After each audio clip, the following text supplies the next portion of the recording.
safe right now, so everybody knows.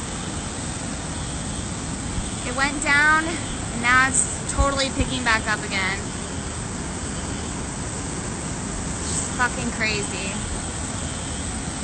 Oh my god. But again, I'm safe. Fire department's in my building with me. Probably won't reply to any messages I get. But this just needs to be documented because holy fucking shit. Not even 2 years out.